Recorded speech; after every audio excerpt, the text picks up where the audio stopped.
Shandon Baptist Church exists to make, mature, and multiply disciples of Jesus Christ one life at a time in the Midlands and beyond.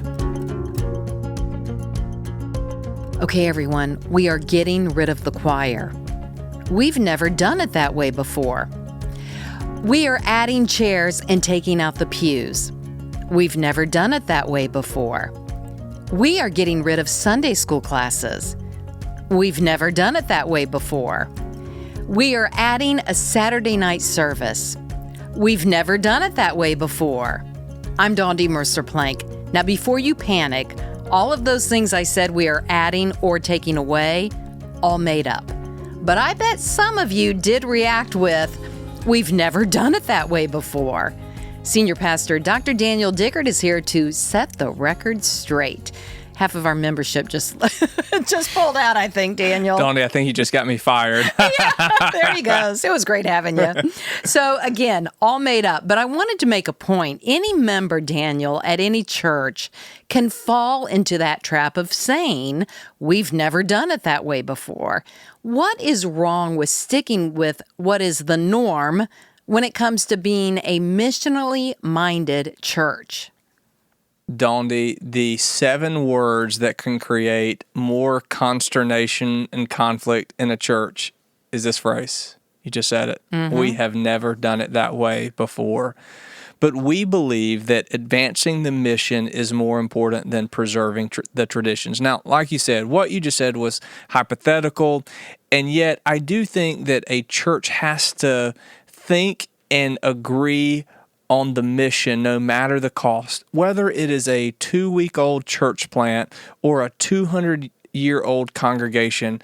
Every church has a tradition, but we've got to be less tradition-focused and more principle and mission-focused. And so, while traditions and norms can provide stability and continuity, an overly rigid mindset of, well, we've never done it that way before, it actually can hinder a missionally minded church in several critical ways. Let me share some of those ways that it can hinder a church. Number one, it limits our ability to reach the lost. The gospel message never changes, but methods of sharing it must adapt to cultural shifts and community needs. Clinging to the norm can prevent the church from effectively engaging with people who think, live, and communicate differently than in the past. Now, again, let me be clear. The gospel does not change. Jesus does not change. Our doctrines do not change. However, the way in which we engage culture, our methods will always change. I believe that it was E.M. Bounds who said that men are looking for better methods, but God, He's looking for better men and women. It starts with who we are and who God is. But over time, those methods may change. You know, another critical way of thinking about this, whenever we are focused on traditions, it stifles creativity and innovation. We know that there are some in the church who are more left-brained, others who are more right-brained. And those right-brained innovation and creativity individuals, it cuts them off from the opportunity to serve well. We can be creative. You know, whenever I just think of the meal that I had over lunch, I hope no one's hungry right now, but just the meal over lunch, God is creative. We don't have the same meal or the same food. God is not bland. He is creative. In fact, as you look at the various animals that God's created, or just look at the antelope or look at the deer, that none of the characteristics of their horns and hoofs, they're all different. God is a creative God. And so a missionally minded church is forward-thinking, open to creative ways of reaching people for Christ. And when tradition becomes the ultimate guide, it can suppress Spirit-led innovation that might lead to breakthroughs in ministry.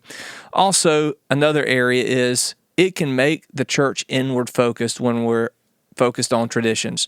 Norms often prioritize the preferences of current members rather than the needs of those outside the church. But a missional church focuses outwardly, considering how best to serve and reach those who don't know Jesus yet. Also, when we're tradition focused, it risks turning preferences into idols. I've defined idols, or I believe that it was Tim Keller who defined idols as anything that we look to give us what only God can give us. An idol is a good thing that then we put in a God-like position, and nothing can take the place of God. So we don't want to risk turning our preferences into idols. This can cause division and distract from the core purpose of glorifying God. And then also, when we are traditions-driven, it misses opportunities to impact new generations. We want to impact every generation for the gospel. So traditions are not bad, let's be clear. However, we're not focused on the tradition. We're focused on the mission that God has given us. And a church called to missions agrees to think and act missionally no matter the cost. Well, and there is a cost, like many things in life that are worth doing. We have to count that cost. What are some of those costs that Christians pay to be people on mission? Yeah, being on mission for Christ comes with some real cost, as you just mentioned. And these sacrifices are opportunities to demonstrate our trust in God and our commitment to His purposes. So here are some costs that Christians often pay. It could be the cost of time. Being on mission requires us to prioritize time for prayer and relationships, serving and sharing the gospel, often at the expense of personal leisure or comfort. So here's the question. How can you intentionally set aside time this week to invest in someone spiritually? Also, it costs comfort. Living on mission often involves stepping out of our comfort zones and engaging with people, situations, or cultures that may feel unfamiliar or challenging. Also, the cost of our reputation. Boldly sharing the gospel and living counterculturally might result in being misunderstood, mocked, or sometimes even rejected. Also, it's the cost of relationships. Some relationships might be strained or lost when we choose to prioritize Jesus over worldly values or allegiances. And then finances. Being generous with resources to support missions and help the needy or invest in kingdom work requires sacrificial giving. So I think one thing that we have to do is ask our church or ask individuals to identify a specific cost that we have experienced or we're willing to pay in order to live on mission. Then let's pray for courage and perseverance to face these costs joyfully, knowing that the reward for our God is far greater. And it is good to count those costs and be willing to move forward when we are people on mission. Which begs the question, how do we strike that balance in celebrating our past but not worshiping it? I know, living in Blythewood, we've got Scout Motors coming in, and there's so many people around town who say, our sweet little town is being changed by this big, car maker coming in. Others are, hey, this is the greatest thing, and this is progress, and we're moving forward, and we're having an impact. But we can have that same mentality in a church. And over the years, I've been a long-time member of Shandon, and we've had pastoral changes, and we've had staff changes. And, it's real easy to get into the, well, we've never done it that way before mentality. And we want to celebrate our past, but yet not worship it, right? Yeah, you're exactly right, Dondi. And you mentioned that word balance. This is one of those tensions to manage, yet not always a problem to solve. I mean, we do want to solve it, don't get me wrong, but sometimes this is that tension of we don't want to throw the baby out with the bathwater, as they say. Traditions can be a good thing, and yet we don't want to worship the tradition. We can honor the tradition, we can respect the tradition, but we don't want to worship it. And so I've just written down 10 ways that Christians can strike a balance between celebrating past traditions and avoiding the trap of worshiping them, particularly within the church. Now, the first that comes to mind is this: we've got to keep Christ at the center, ensuring that Jesus and the gospel remain the focus, not the tradition itself. Tradition should point us to Christ, not overshadow Him. Second, evaluate traditions regularly, periodically reflecting on whether a tradition still serves its intended purpose.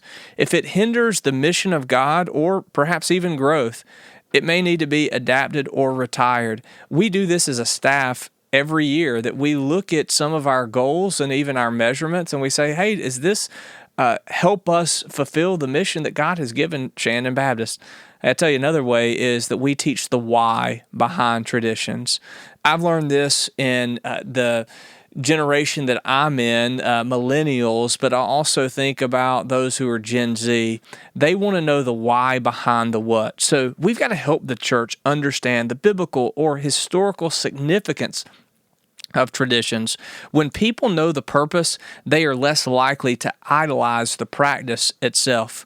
We also need to be open to new methods. Now, with new methods, I know sometimes that feels sticky. We're used to things. We're creatures of comfort. But embracing new approaches that align with the unchanging gospel, but adapt to a changing culture, as we often say, that we live in an ever-changing world with a never-changing word, that is the Scriptures. So we can celebrate creativity and innovation in ministry.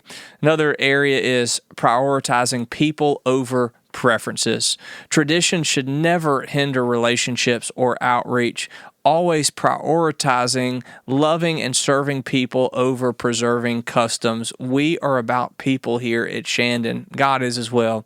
Also, creating space for intergenerational dialogue. In a church like Shandon, perhaps if you don't go to Shandon, you still are in an intergenerational church, there are going to be a lot of different cultural background issues and different likes, and we've got to create space for dialogue, encouraging conversations between older and younger generations to foster mutual respect for traditions while being open to new ideas. I think about Psalm 145:4, Donnie, which says, "One generation commends your works to another, and they tell of your mighty acts." Also, celebrating the spirit, not just the practice. Now, this is one that makes us look behind the scenes, to pull back the veil, but focusing on the heart behind the tradition, whether worship, gratitude, or remembrance, rather than the ritual itself. There's an old adage, I know that you know this one, but if there's a fence that's somewhere, you don't just tear down the fence. You ask yourself the question, why is the fence there in the first place? There's a reason why those who have gone before us, I say go before us because I still consider myself young, whether I'm that or not. But for those who have worshiped our Lord the certain way for, 30, 40, 50 years longer than I have, I want to honor that, yet at the same time, the language of worship may have a new expression, and I want to be sensitive to the needs of those before me and also those after me. Also, we've got to avoid legalism. That would be the next thought. Make it clear that traditions are tools for worship, but not requirements for salvation or faithfulness.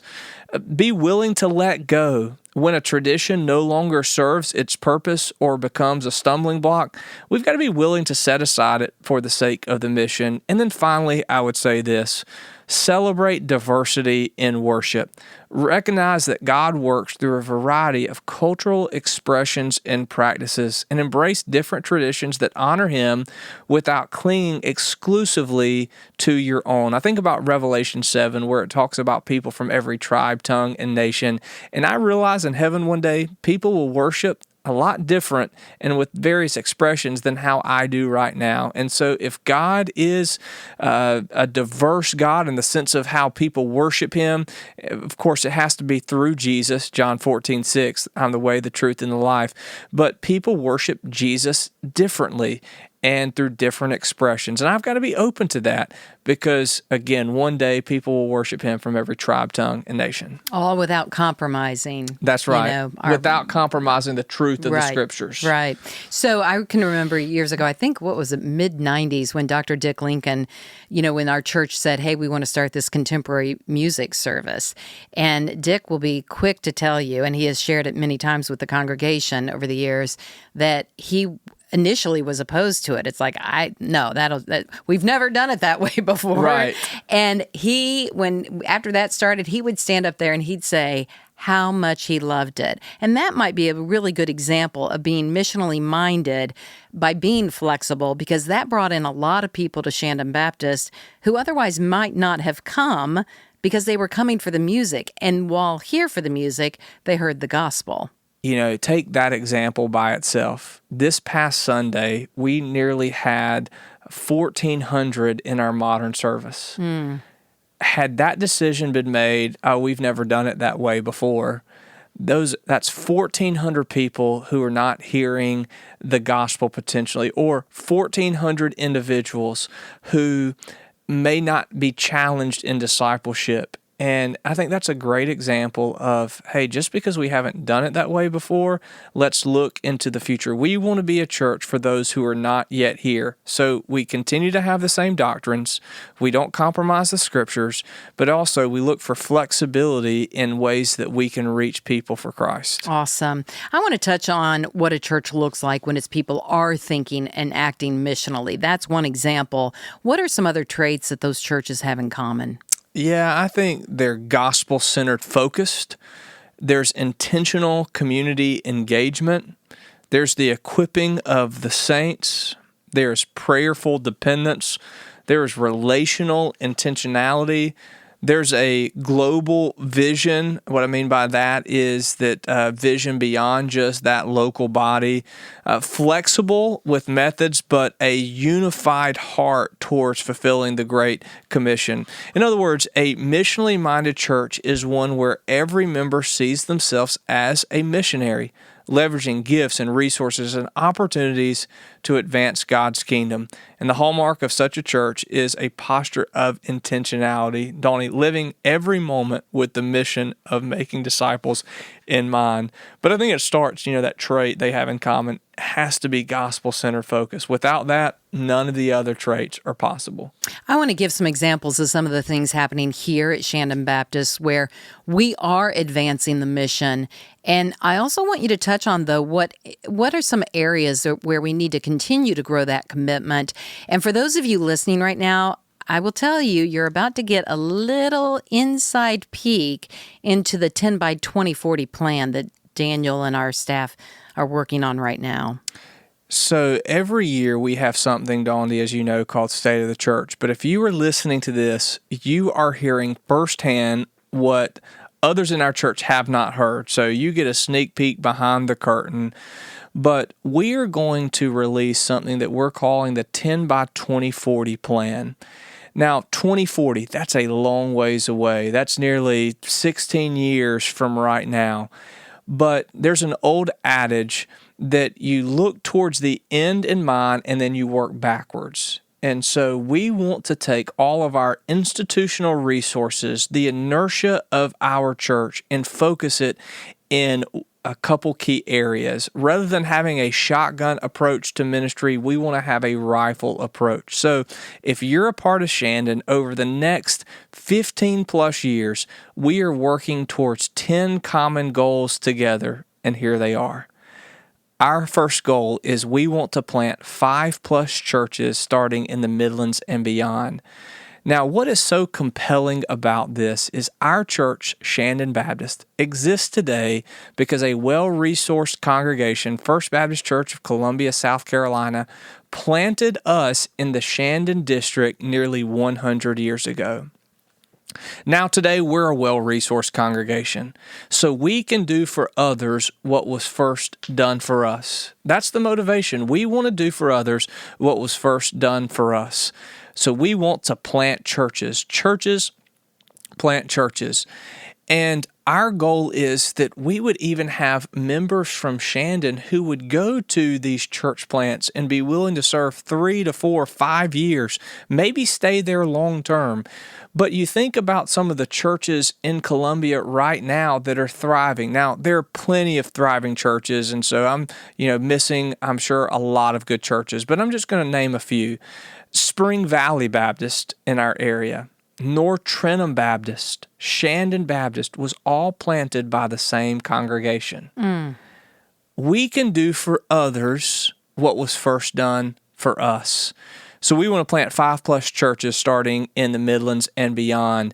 We're going to reallocate some financial resources when we pay off some existing building debt that will go towards raising the next generation of church leaders and then allocating money to church planning so that we're able to do for others what was first done for us. Here's the next point of our 10 by 2040 plan. We want to have 100 sent missionaries as full-time missionaries by 2040. Right now, we have 7. But we're going to start the clock in 2025 and say for the next 15 years, we want to see 100 missionaries who are called out of Shandon, who are serving the Lord both here in North America and internationally. Our new missions pastor has been given this directive.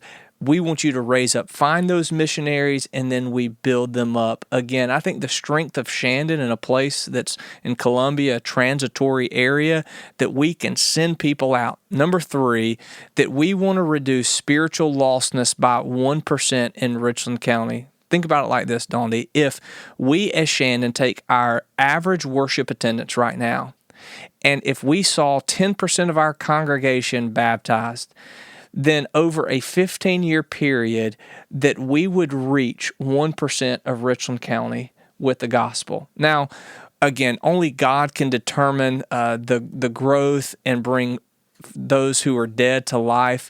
But how do we go about reducing this lostness? Well, God, He's the one that controls it. But what if we prayed, every church member prayed each day for the 3 people that are on their compassion cards? That would be 6,000 prayers a day for the lost. What if we said we were going to have at least one Jesus conversation, a spiritual conversation per week? That would mean there'd be over 100,000 gospel conversations from Shandon Baptist members in a given year. So one of our goals, if we're going to have 1% that we reduce lostness by, we want to pray for 6,000 people a day, and that we want to have 100,000 gospel conversations next year. Here's number 4. Deploying 50% of our congregation on a short-term mission trip each year. The goal this past year was 10%. Next year, it'll be 15%. We're going to introduce something called a Go Missions offering that will subsidize trip costs by 50%. And if we reach our goal, that will make trips affordable. So we want to see by 2040, 50% of our congregation go on a short-term mission trip. Also, we want to average as many people in groups as in worship services. This year, we are seeing nearly a 20% increase in our worship service attendance, but we want to see group attendance that equals that of our worship attendance. You know, Dondi, we also want to create a Shandon Institute, a theological training program. We're going to put resources into a residency program, an internship program for college students. Those who go through the internship and residency, then we'll try to bring on our church staff as we develop them. But we're going to partner with some theological training institutes through the Southern Baptist Convention, where those who are going through our pipeline could get a Master of Christian Ministry or a Master of Divinity through a reduced cost, and that we would offer a lot of that program here. We're also looking to start a sports outreach ministry. We want to create a Shandon Counseling Center. There are people with many needs, and there are churches that have counseling centers. Right now, we've got a couple counselors on our staff, but we want to create a full-bore counseling center to meet the needs of Columbia, and then continue to partner with other international Baptist congregations. Now, what I just shared is going to be unpacked in detail at State of the Church Sunday on January the 12th, and then we're going to do some follow-up town halls for those who have questions, but we're going to take all of our institutional resources here at Shandon, and with our existing ministries, we're going to push together towards these 10 common goals, a 10 by 2040 plan, so that we can be a church that impacts the generations beyond, and that we can make, mature, and multiply disciples of Jesus Christ one life at a time here in the Midlands and beyond. Wow, I wish people could see, this is audio only, but I wish they could see the smile on my face and me shaking my head like, wow. Everybody, again, you just got a little glimpse into the 10 by 2040 plan, and you're welcome to share it. That's exactly right. Again, yeah, it's not like they're not supposed to tell anyone. Obviously, we're excited to leak it a little bit. And no wonder, Daniel, you say the litmus test for spiritual maturity in the church is often measured by not saying we've never done it that way before, because it's exciting when we want to move and be missionally minded that we can see things like this, the 10 by 2040 plan, take place. So everyone, I was going to have Daniel pitch to the tees about the next podcast, but, well, We've never done it that way before. So do join us next week, though, with your work gloves and shovels, because we are planting churches. But unlike Chick-fil-A, where the franchising of a brand and the yummy waffle fries is a good thing, see why the same is not always good for the church. For Shandon Plus Podcast, I'm Dawn D. Mercer-Plank. And I'm Daniel Dickard, Senior Pastor of Shandon Baptist Church. Signing off. We'll see you next week.